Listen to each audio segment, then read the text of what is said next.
Hi, it's Jeff. And Denise from Mousesteps.com. And this is episode number 185. 185. Of Mousesteps Weekly. Sponsored by Theme Park Connection in Orlando, Florida. So what is the latest at Theme Park Connection? They have quite a few Figment items, Star Wars Weekends items, and even Don Williams items. You know Don Williams. Of course, yeah. And thousands of other items. And also our official ticket agency, Maple Leaf Tickets. They are an authorized ticket seller, which I don't even think we've mentioned that. But their current offer is a 5th day free when purchasing a 4-day Disney Magic Your Way base or hopper. Sounds like a good deal to me. It sounds like a great deal. And now for something completely new, we're going to start an all-new tradition, Cinco de Mayo at Disney's Coronado Springs Resort. Well, this is only the second year that they have done this. It was on Thursday, May 5th, obviously, Cinco de Mayo. Of course, yes. And here we see already Minnie Mouse. They had a Cinco de Mayo parade, which is like it was a golf cart type parade like Disney's Port Orleans French Quarter has, and that's how they were inspired for it. And I think it's a perfect theme. I mean, perfect place to have all this. Well, I thought it was interesting also. I mean, here we see Minnie, and we'll talk about her in just a second. But we were asked to be judges, but also there was a lot of people from the Invictus Games. Right, friends here. And family that were staying at that resort. Right, so I thought that was pretty cool also to get to see them, and they were judging as well. Now, this particular cart did not make the entire route because it was some kind of an electric cart, I guess. That was actually my favorite, and that's the one that I voted for. I don't know if it won anything, but it was my favorite. I thought it was a very nice one, too. It reminded me of the Day of the Dead, kind of. Yes. Something you'd see in the Mexico Pavilion. And here is Walt Disney World ambassadors Nathaniel Palma, and Caitlin, I think it's Boucher, and they were there along with Minnie. They're always so nice and friendly. I enjoy talking to them every time we run into them. Absolutely. We see Caitlin especially at many of these events, and it's just nice that Disney sends out the ambassadors to some of these events. And usually, a lot of times you just get the one, but you got two and Minnie Mouse, so that was extra special. We saw her at the French Quarter pool opening, right? Wasn't that the last time? Mm-hmm. So I love this cart. That's another great one. Well, kind of reminds me, Mater. It is Mater. It has the toe Mater on the side, but it's Mater like a Mexican-inspired Mater. Cinco de Mayo Mater. Nice giant sombrero. So it was really, these are really fun events, and I'm glad that the resorts are getting more and more into them. Did I mention they handed out candy as well? I didn't get candy. I shared my candy with you. And it's okay. Oh, I forgot about that. Yeah. And I thought Cinco de Mayo was more like Independence Day, but it isn't. So I thought that was very interesting. Okay, so I know you've done the research. Why don't you tell me and everyone else, what is Cinco de Mayo? Cinco de Mayo commemorates, and I'm just reading this because this is what I wrote down, the Mexican Army's victory over French forces, and I guess it was a surprise victory, at the Battle of Puebla on May 5th, 1862. It is not their Independence Day, which is a different day, I think September or so. Well, that's very interesting. Thanks very much for all that research. And it was sort of like old Epcot. I learned something today, so very good. The cast members did a great job on the costumes and on the Pargo carts, and here you see also the ambassadors with Minnie doing a little dance and kind of singing. They look like they're having a great time, too. Mm-hmm. I really like that. But one of the highlights for me, certainly, was having all this one-on-one time with Minnie. There weren't a lot of people at this point because the parade did a full loop, even a little extra loop around the pool. So we had a good amount of time with her, and she was great. All kinds of poses, and that outfit, I guess, was very popular on your Twitter. Right, and there was many hundreds of retweets on that one. And there you have the cast members also. We knew that there was something coming at the end, and it ended up being kind of a celebration. Dancing. Yeah, it turned into fun. A celebration. So anyway, a new tradition for us, very similar to the other resort activities that we go to every year, and we'll be sure to keep everyone informed as we do them. Now, though, we're going to go off to one of our favorite places lately, Disney Springs. Walls are down. Tell us about it. We're usually here a few times a week now as it's getting closer. And actually is it Saturday or Sunday? Sunday. Sunday, the 15th. Yes, they're going to open up Town Center. I don't think they're going to open it with a lot open. You're going to have, and I have no idea how to say that. I have no idea what it is. It's a store. I know there's a lot of people excited about that store that I don't know what it is.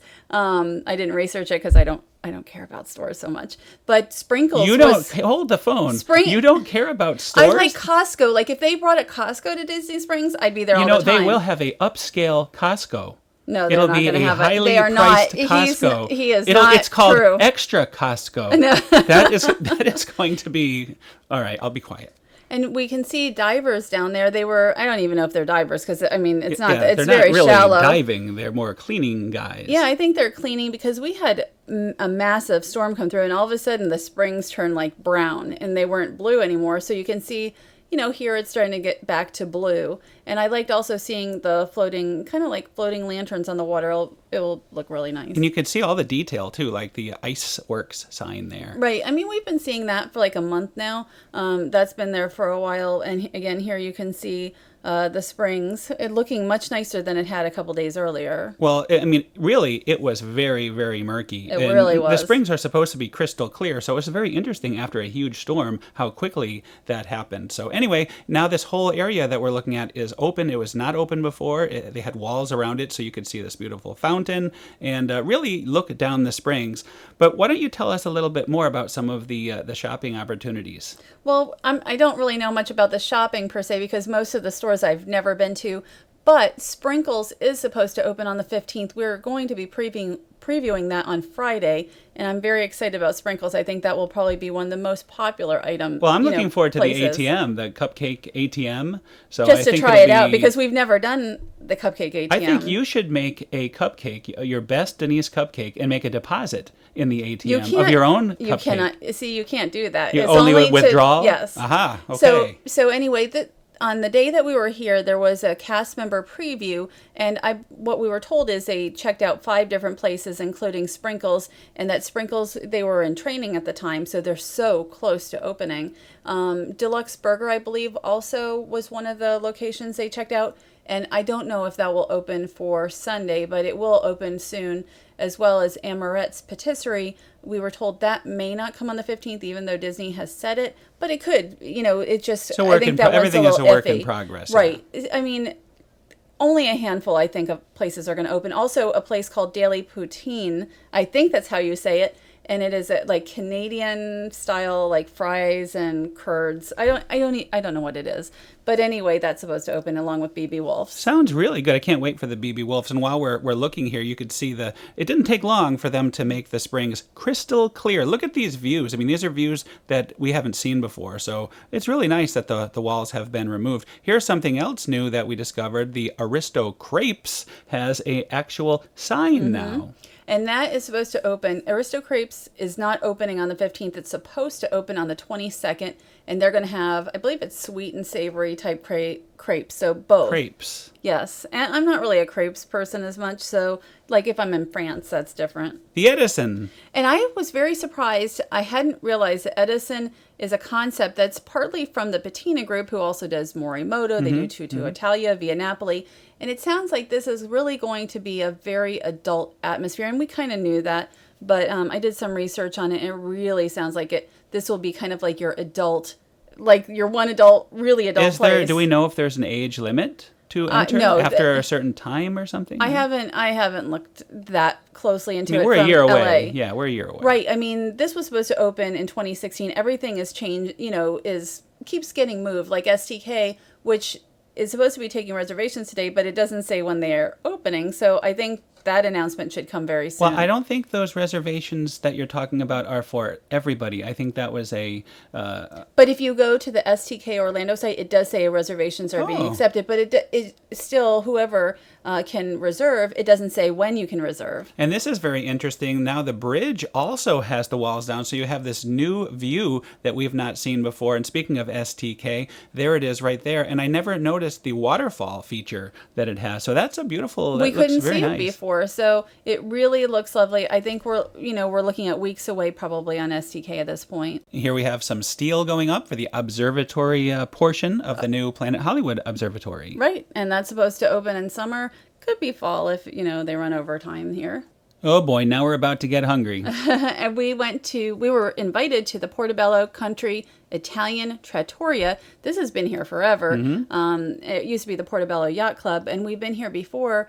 And we really had a very nice lunch. There's not a lot of Italian options at Disney Springs. And this was fantastic. Very relaxing, too. Well, we had a great lunch, and it doesn't look busy. It did get busy. We got there early, very early. We always say that we want to get early so that we can do photos and video. But here we have our menu, and we should be starting soon with some focaccia bread.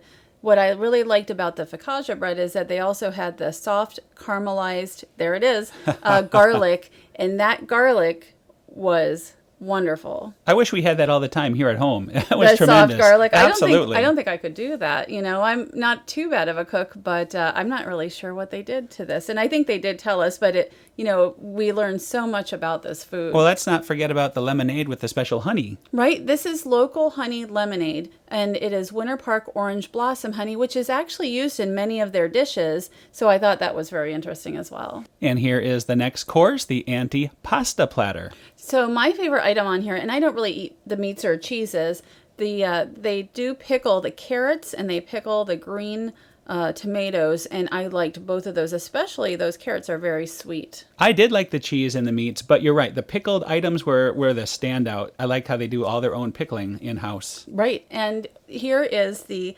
portobello mushroom, which has, it's actually wood roasted. They wood roast a number of their items, including the pizzas, and it has polenta and rosemary sauce. Well, you can't have a restaurant called the Portobello without the portobello mushroom, and it was fantastic. We found out from the chef that it is one of the few items that has been there since opening day, and I can't imagine not getting one. It was one of my favorite items. And also, this is the grilled pork chop with polenta, vinegar, and Florida sweet peppers, and it is also brined with that honey that we talked about earlier, and you really enjoyed this. I'm not really a pork person, but you said how juicy this one was. It was perfect. It actually was probably better than what I had at Carthay Circle, which to me was one of the best pork chops I've had. That was at Disneyland Resort, so that was wonderful.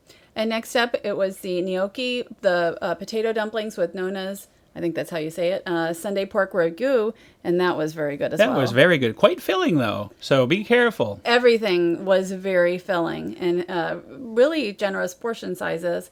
And next you had the pasta dish. Right, ravioli gigante. This is only for dinner, and it's kind of hard for them to do this one for lunch because they actually make their pasta in the morning every day.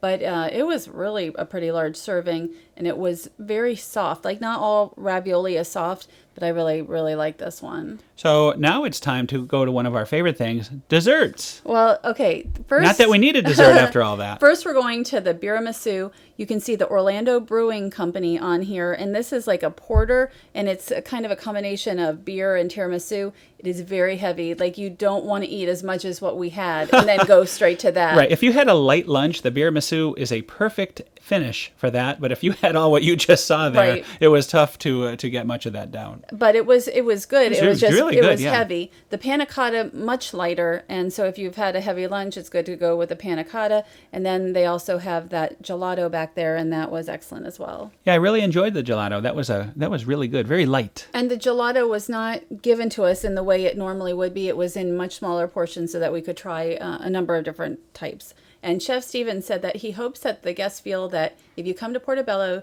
that you feel that you've had dinner in our home. So we kind of felt that way, I thought. Absolutely. It was very much like dinner in somebody's home. It was wonderful, very relaxing, and I will definitely go back again. Absolutely. Now we're moving on to Disney's Hollywood Studios. New character interactive meet and greets have debuted yesterday, and we were there bright and early. You can see it's kind of hidden, the first one, right across from the sci-fi restaurant entrance. Where it used to be the American Idol audition area, and you see Mickey and Minnie will be starring in Red Carpet Dreams, although the red carpet isn't as much the Mickey as the Minnie, in my opinion. But this is really a very nicely done meet and greet experience. Very nice, although it did confuse one guest who thought there was a new show. Right, it does sound like a show, doesn't it? And so it was just a single guy standing around waiting for the show. Yeah, once I told him it was just the meet and greet, he actually left. So it was kind of interesting that he thought it was a brand new show in right, there. so they probably should say outside that it's a meet and greet experience.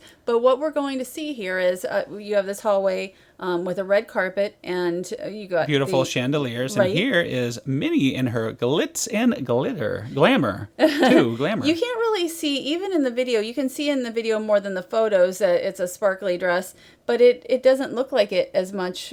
In person it does, but not in the video or the photos. Oh, it's hard to capture magic, isn't it? Minnie was great, though. Again, Minnie really changes often, because we just saw her at the beginning of the show in her attire for Cinco de Mayo, and here she is ready to celebrate a big Hollywood premiere. Now, Minnie is no longer in the Disney Junior area. She was only there for like 2 or 3 months, so we had met her previously. And she was also like a bumblebee. In a bumblebee outfit type. Yes. Her clubbing outfit, that's what it was, yes. So she has been changing costumes quite a lot lately. I love these posters, by the way. There is the Mexico Pavilion. All these posters have some kind of theme park reference to them. Here's the entrance to Disney's Hollywood Studios. Really nice. Well, there's 2 that are Hollywood Studios related, and then you have one at the end that's more like Tomorrowland. Like here you have Footlight Follies, which reminds us of the Great Movie Ride. Right. And here we have the Galaxy of Stars, which is more of a Tomorrowland And look. the old Disneyland rocket ship there. Now look it's Mickey as the Sorcerer's Apprentice in an all-new area. And boy, this is the best sorcerer setup I have seen so far. I totally agree. He had been where the legend of Captain Jack Sparrow was before, and that was a more temporary location, and it wasn't fancy or anything. And Right. this one is much nicer for photos. It's really spectacular. You even see the spell book with Yensid. Yensid is the sorcerer, and in case you didn't know, that's Disney spelled backwards. So nice little trivia there. And there is Mickey now. And he's wanting you to be very quiet and not to tell too many people about the spells. At least that's what I took from that little shush motion there. I don't know. I can see the spells right there, and you can see them in the video. He's going to give me a high five. There you go, Mickey. Anyway, great. I thought they did a really good job with that. Now we're going to meet Olaf. Olaf is right next to the Frozen sing-along in the former building. Actually, it used to be a little break area. It's called Celebrity Spotlight, and it wasn't that long of a line, at least the day we were there.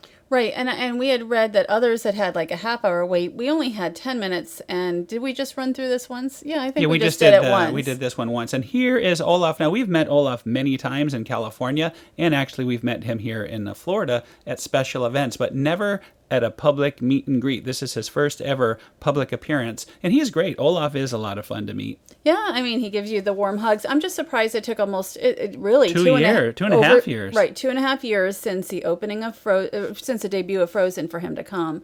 So at least he's here, though. But he's been at Disneyland, I think, for a year or 2 at least now. He has a nice setup. He has his sunblock there. I was telling him to use that sparingly. He has some sunglasses. It's not a good idea for him. He should use a lot of it. Well, he'll need it. He'll need it for that sun. And this is Grace and Tom. We just want to thank them for dinner the other day. And their company. We had such a great time hanging out with them. And look at how Olaf is very impressed by her Frozen dress that she is wearing there. She always themes things. I don't know how anybody can do that. I am so not in. Well, look at Thomas also has a Chewbacca shirt on, and they gave the medal to Chewbacca, which he never did get in the real movie. So I wish we could have been there for that. They make things like little jewelry pieces for some of the characters. I think that's very cool. So anyway, shout out to them. We had a great time hanging out.